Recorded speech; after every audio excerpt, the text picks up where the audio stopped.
এবং আমরা বাংলার মানুষ মনে করি একটু বর্ষাকাল কেটে গেছে, সাপ খোপ বিছে মাকড়সার ভয় একটু কম। 2021-এই সাপ খোপ এসেছিল, কিন্তু যেই দেখেছে ধান্দা পানি নেই কেটে পড়েছে, আবার বোম্বেতে চলে গেছে। জিজ্ঞাসা করুন এদেরকে, বীরভূমের মানুষ সিপিএম এর অত্যাচারে যখন দিনের পর দিন তটস্থ, কোথায় ছিলেন বাবু? বোম্বেতে পড়েছিলেন, সিনেমা করছিলেন, তখন মনে পড়েনি একবার ঘুরে যাই? তখন মনে পড়েনি একটি মানুষের কথা বলি? না, তাদের মনে পড়েনি। আজকে এদের কেন চলুনি হচ্ছে জানেন? কারণ দিদি লক্ষ্মীর ভান্ডার করছেন, দিদি রাস্তাটা ভালো করছেন, দিদি ফ্রি রেশনের চাল দিচ্ছেন, বাচ্চা ছেলে মেয়েটাকে স্কুলে যাওয়ার জন্য সাইকেল দিচ্ছেন, জুতো দিচ্ছেন, মোজা দিচ্ছেন, এদের চলুনি। কত বড় মিথ্যে কথা শুনুন। বিজেপি 20টার ওপর রাজ্যে ক্ষমতায়, ওদের জিজ্ঞাসা করুন একটা রাজ্য দেখাও যেখানে লক্ষ্মীর ভান্ডার করেছো, বলতে পারবে না।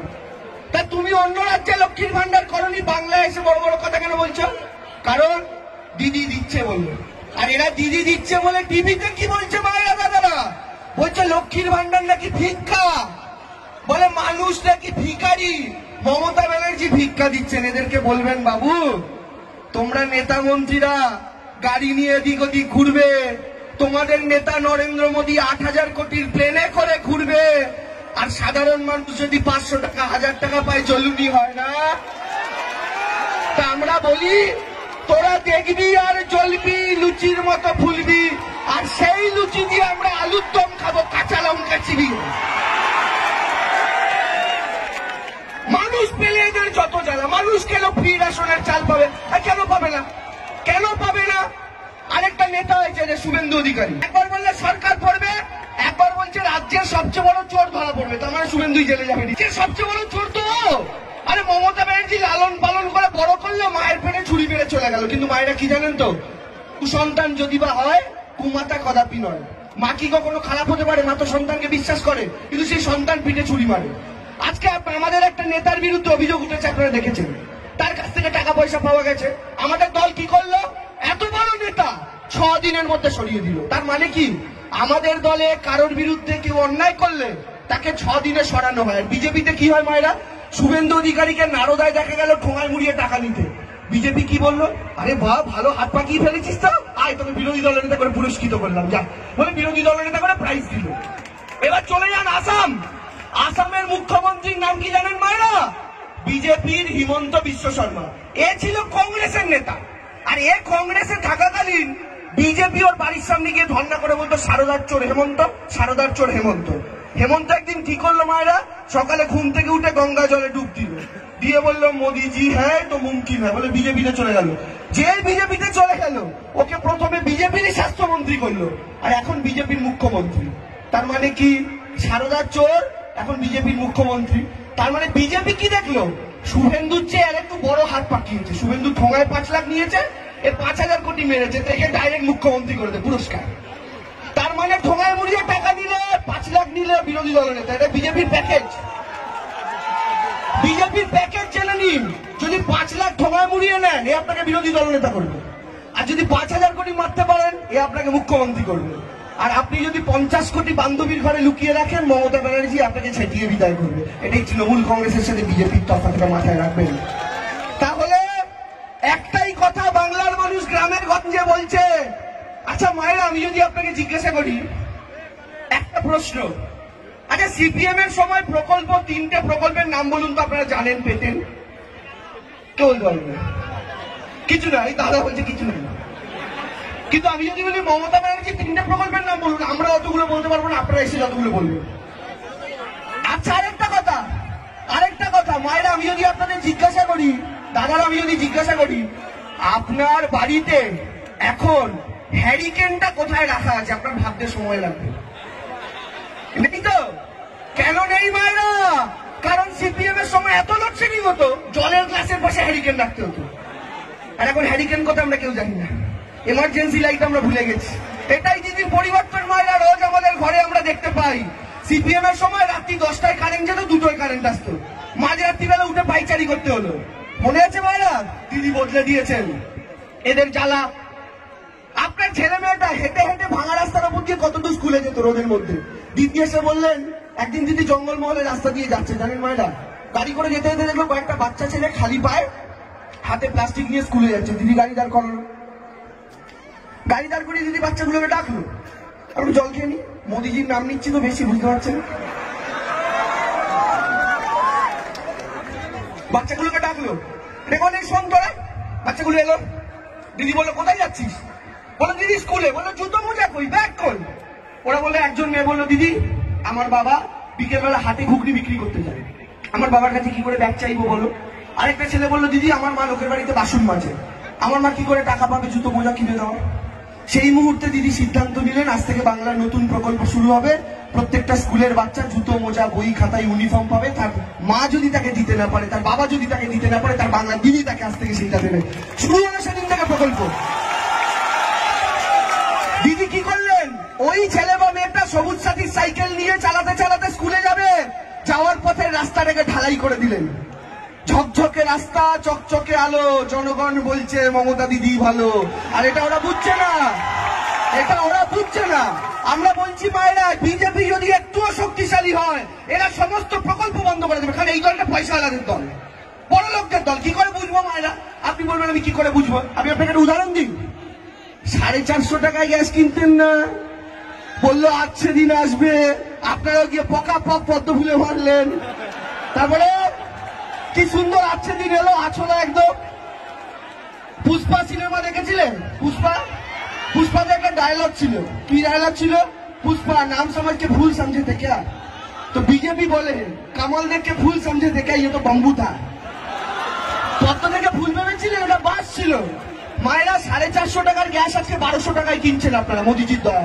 তার মানে বুঝুন, একটা সিলিন্ডারে বেশি দিচ্ছেন 750 টাকা, তাই তো? এখন আপনাদের যদি মাসে একটা করে সিলিন্ডার লাগে, তার মানে বছরে 12টা সিলিন্ডার লাগে, তাহলে এক মাসে যদি মোদিজিকে 750 বেশি দেন, তাহলে এক বছরে 750 গুণ 12 9,000 টাকা বেশি দিচ্ছেন। আর মোদিজি ক্ষমতায় আছে 8 বছর, তার মানে 9,000 টাকা করে মোদিজিকে এই 8 বছরে আপনি 72,000 টাকা এক্সট্রা দিয়েছেন। ওটা আপনি ব্যাংকে রাখলে আপনার সুদ সমেত কত টাকা হতো হিসাব করুন। এটাকে চুরি বলে, মানে এটাকে চুরি বলে। গ্যাস বাদ দিন, আরেকটা সবচেয়ে বড় অঙ্ক, মায়েদের কাদের ব্যাংক অ্যাকাউন্ট আছে? দাদাদের একটু হাত তুলবেন তো, একটু হাত তুলবেন সবার। এই কজনের ব্যাংক অ্যাকাউন্ট? লক্ষ্মীর ভান্ডার কোথায় ঢোকে? এবার সবার হাত তুলবে, দেখি কাদের ব্যাংক অ্যাকাউন্ট আছে। আচ্ছা মায়েরা সত্যি করে বলুন তো, আপনাদের ব্যাংকের পাসবুকটা করুন তো, দেখুন তো ব্যাংক কখনো আপনার অ্যাকাউন্ট থেকে 20 টাকা কেটে নেয়, কখনো 30 টাকা কেটে নেয়, কখনো 35 টাকা কেটে নেয়। কেটে নেয় কিনা? কেটে নেয় তো। কারণে অকারণে ব্যাংকে বলতে যাবেন টাকা কেটে চলে, বলবেন মোদিজিকে গিয়ে জিজ্ঞেস করবেন। কেন কাটে জানেন মায়েরা টাকাটা? আপনারা ছোট ছোট গ্রুপের লোন নেন, কত টাকা লোন নেন? কেউ 10,000 টাকা নেন, কেউ 20,000 টাকা নেন। আপনারা কি কেউ 10 কোটি নেন? 10,000 কোটি নেন না। কিন্তু আপনারা যদি এক সপ্তাহ টাকা দিতে না পারেন, আপনাদের বাড়িতে স্যার ম্যাডামরা চলে আসে না, কিরে টাকা দিতে পারলেন না কেন বলেন তো? আপনি 10,000 টাকা লোন নেন, কিন্তু মোদিজির বন্ধুরা 10,000 কোটি লোন নেয়। কোথা থেকে নেয়? এই ব্যাংক থেকে নেয়। নিয়ে ওরা মোদিজিকে গিয়ে বলে মোদিজি টাকা দেবো না ফেরত। মোদিজি বলে দেখবে দেবে না ফেরত, তখন বলে না মোদিজি দেবো না। মোদিজি তখন তাদের প্লেনের টিকিট দিয়ে দেয়, প্লেনের টিকিট দিয়ে বলে বিদেশ চলে যায়। ওরা 10,000 কোটি লোন নিল ব্যাংক থেকে, নিয়ে বিদেশ চলে গেল। এবার মোদিজি কানে কানে কি বলে? 10,000 কোটি নিয়ে বিদেশে গেলি তো 5,000 কোটি পকেটে রেখে বউ বাচ্চা নিয়ে বিদেশে সংসার কর, আর 5,000 কোটি বিজেপির পার্টি ফান্ডে পাঠিয়ে দেয়। ওরা ওই টাকাটা হাফ টাকা ঘুরপথে বিজেপির পার্টি ফান্ডে পাঠিয়ে দেয়। এবার ব্যাংক তো খালি হয়ে গেল, এবার ব্যাংকটা ভরবে কি করে? তখনই আপনার কারোর অ্যাকাউন্ট থেকে 10 টাকা 20 টাকা 30 টাকা করে কেটে কেটে কেটে কেটে ব্যাংক ভরছে। এটা 4 বড় চুরি। আর তৃতীয় সবচেয়ে বড় চুরি, ভাই দাদারা মোবাইল রিচার্জ করেন মোবাইল রিচার্জ। আগে 1 মাসের মোবাইল রিচার্জ ছিল 30 দিনের, আর এখন 1 মাসের মোবাইল 30 দিন দেয়, 28 দিন দেয়। মোদিজির বন্ধুদের কোম্পানি। আগে 30 দিনের রিচার্জ ছিল, মানে কি মায়েরা? 1 বছরে 12 মাসে কটা রিচার্জ করতে হতো? 12টা। 30 দিনে মাস। মোদিজির বন্ধুরা মোদিজিকে গিয়ে বলে মোদিজি আপনি তো ভালোই লুটছেন, আমরাও কি করে লুটবো? মোদিজি বললো একটা কাজ কর, মাসে 30 দিনের রিচার্জ না করে 28 দিনের করে দে। বললো কি হবে? বলে দেখ 1 মাসে যদি 2 দিন কমে, 30 থেকে 28 মানে 2 দিন কমলো, তাহলে 12 মাসে কদিন কমলো? 12 দুগুণে 24।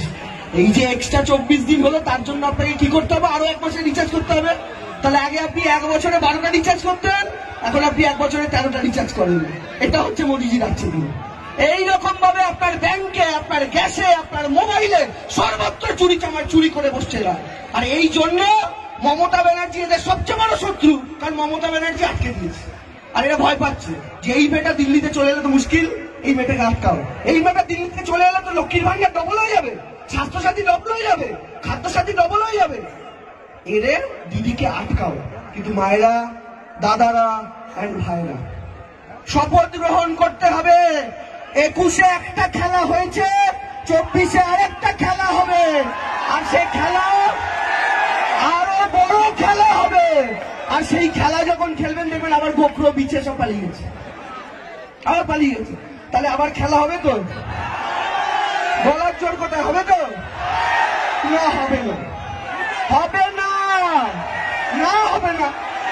কি করে হবে? দাঁড়ান দাঁড়ান, কি করে হবে?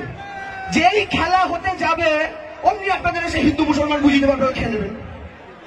দাঁড়ান, এদিকে মায়েরা বসে আছেন, এদিকে দাদারা বসে আছেন, তাই তো? আমাদের মাঝখানে কিছু লোক দাঁড়িয়ে আছে।